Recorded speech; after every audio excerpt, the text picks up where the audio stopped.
What's up, everybody? Let's continue on with the modal exploration we've been doing with the third mode, and I think I consider this the second darkest mode, and we'll get into why, the Phrygian mode. So let's take a look at what that sounds like, what makes that unique, and all the little details and some of the history behind it.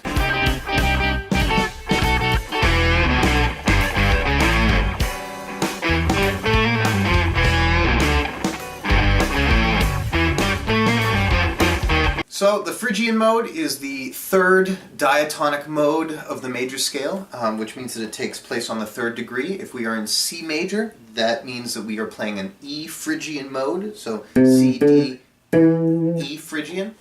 And it is made up of a root, a half step, a whole step, another whole step again, half step, whole step, and finally whole step back to the root. You could also say that the Phrygian mode is constructed of a root, a minor second, a minor third, a perfect fourth, perfect fifth, minor sixth, minor seventh, and a perfect octave. As I mentioned before, it's the third mode relative to C major, which means that from one octave to the next we have E, F, G, A, B, C, D, E. All the same notes as a C major scale, but starting and ending our focus on E. We could also look at it as a 1, a flat 2, a flat 3, 4, 5, flat 6, flat 7, and back to 1. And the full shape on the treble side, that will be a B rudiment, which is a half step followed by a whole step, followed by a C rudiment, which is a whole step and then a half step, followed by another C rudiment, followed by an A rudiment, which is a whole step and then a whole step, followed by another A rudiment.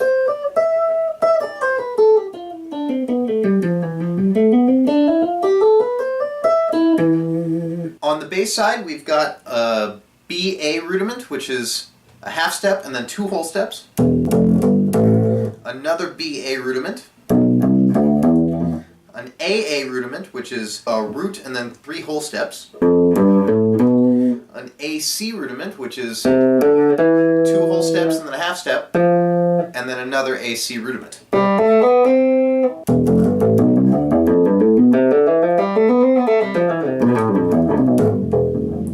And on the bass side, when we hit that AA rudiment, we are going to pull back. If we're starting on the 4th fret here in E Phrygian, we do have to remember to pull back 1 fret and begin to start on the 3rd fret for every rudiment after that.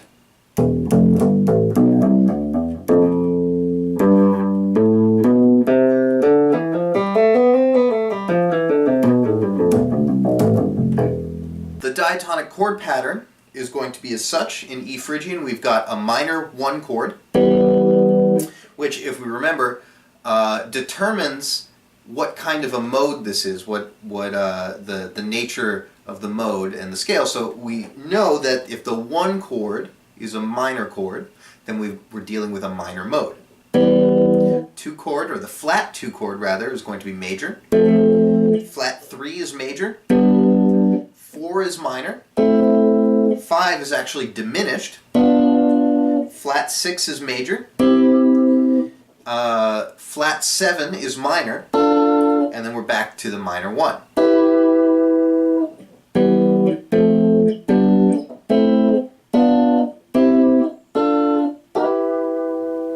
So if we build 7th chords by giving the root to the bass side and the rest of the chord to the treble side, we wind up with a pattern of 1 minor 7, flat 2 major 7, flat 3 7, 4 minor 7,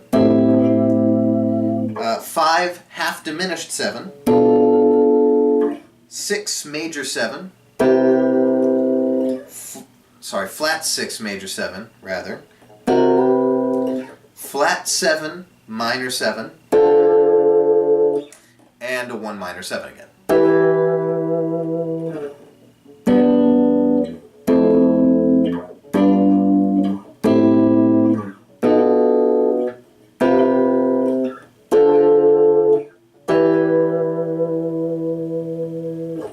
About the Phrygian mode in music is that it's not often used as pure Phrygian. usually what winds up happening is we naturalize the 3. So instead of having a flat 3, we have a natural 3.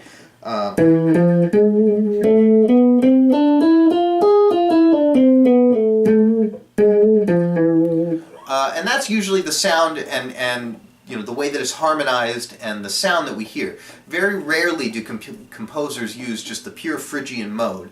They'll often intersperse that as a color. They'll pull the flat 2 in as a color somewhere, but it's not very common to find an entire song in the Phrygian mode. For example, one thing that you might find is in Tools 46 and 2, the main guitar riff is in D Phrygian.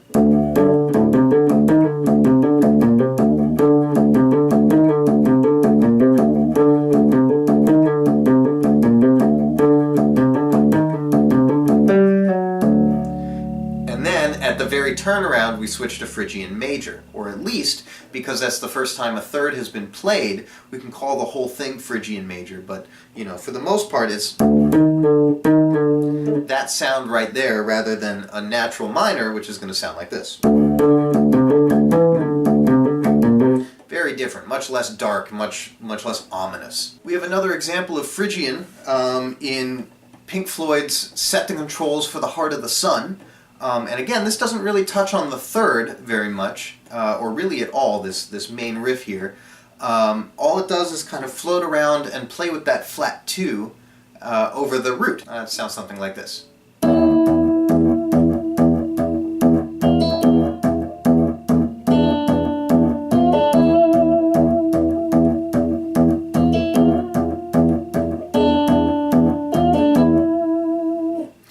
And there it is. It's kind of playing around with that flat 2, that root, flat 2, flat 7, and back to the root. And that's what a lot of Phrygian music will do. If the third isn't involved, then chances are we're just going to be sitting on that area right around the root and using the flat 7 and the flat 2 to cause a lot of tension, and then returning to the root or even the 5th scale degree to kind of alleviate some of that tension. In Jefferson Airplane's White Rabbit, the chord progression goes back and forth between the 1 and the flat 2.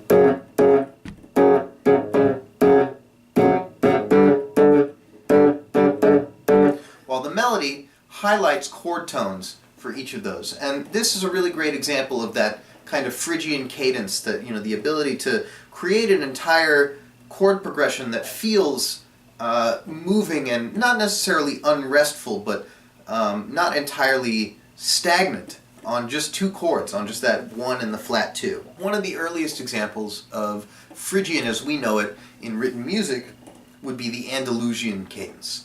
Considered a cliche now, back in the 1600s this cadence was like mind-blowing to people, and that's why it became a cliche.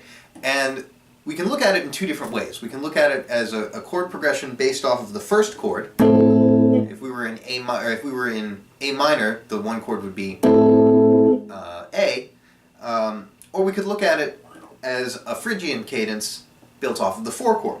If we were in E Phrygian, that would also be A.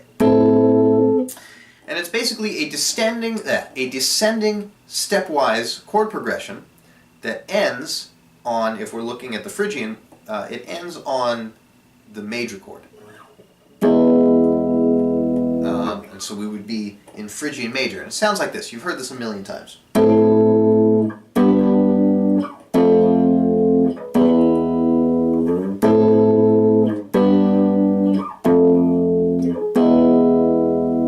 And so we can look at this 2 ways. We can look at this as a 1, flat 7, flat 6, and a 5 chord, back to the 1. But a lot of people look at it as a 4 minor, flat 3, flat 2, and then a 1 chord, which will bring us back to the 4 minor. And this is, again, it's a cliche at this point, but that's because it is so recognizable and endemic to the Phrygian mode and to Western music that it is instantly recognizable and considered a classic. So these are just a few examples of how to use the Phrygian mode, how it sounds, and its use throughout music history. I think Phrygian, is a lot more present in modern music, I think, in its pure form than it was, in classical music or Baroque music or anything like that. And I'll say it again, composers don't often use pure Phrygian in their music. It's usually they'll take the Phrygian identity of that flat 2 and throw that in to a piece that's already kind of minor, or they'll use it to modulate or something like that. Or they'll make use of the Phrygian cadence somewhere. But just pure 1, flat 2, flat 3, 4, 5, flat 6, flat 7 Phrygian does not usually get used for like an entire piece of music. In fact, the most common thing that you'll hear is a Phrygian Major with that raised third, if that's going to be the sound of a Phrygian piece of music. And you've definitely heard that sound a lot. Almost any time there is a desert scene in a movie, that's Phrygian Major. And you can sing it to yourself, and you'll a light bulb will go off over your head and you say, oh yeah, I hear that. So see if you can find a few more examples of the Phrygian mode in music that you listen to, or if you hear something on the radio, try and get familiar with these sounds. That's the point of this series, is to help you familiarize yourself with the sounds of the modes and how they function. And yeah, hope it helps. So check out the exercises on my Patreon and keep exploring.